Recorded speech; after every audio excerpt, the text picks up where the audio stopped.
So the bane of healing work, whether you're the healer or the healee, is identity. Ask any therapist. They'll likely tell you that their clients' identities, or what they call core beliefs, are the most stubborn and challenging part of the therapeutic process.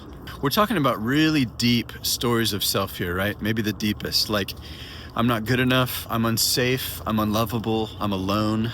Stuff that got locked in place really early on in childhood, right? So traditionally, it's been really hard to resolve or to see through these identities.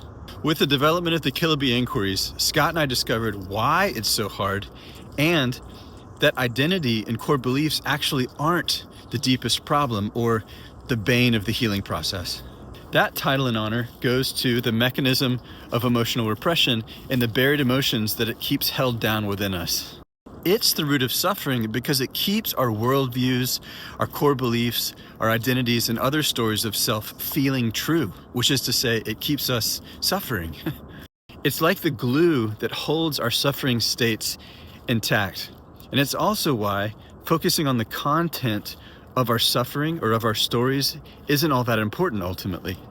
You can actually focus on content or, what your suffering is about for years and get nowhere. People do it all the time in therapy.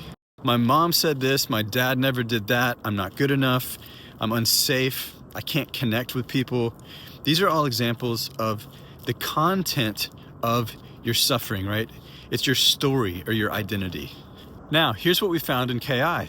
When you're in emotional repression, you actually need your story. You need your identity and your core beliefs and the suffering that they produce to stay safe. To stay safe from having to acknowledge or access the mechanism of emotional repression, right? So essentially, we have to suffer in our stories and in our identities so that we don't have to get to the root of suffering, right? We have to suffer so we don't get free of suffering. And if that sounds crazy to you, that's because it is. Eckhart Tolle says this is a common phenomenon and it is also insane. So if you or anyone you know are struggling with suffering states like depression, anxiety, addiction, or chronic pain, then be assured and encouraged that it just means that at an unconscious level, the suffering is happening in order to keep you or them safe from having to feel and express buried emotions. And the reason that's such good news is because whenever you or they are ready, we have a modality that focuses solely on the function of your suffering versus on the content of it. What this means is instead of focusing on your story and identity for years, we get up under it very quickly and we remove the glue. Byron Katie famously asks, who would you be without your story? Well, in KI, we would say it's hard to know that on the level of the body-mind without resolving emotional repression. You can learn how to do that right here.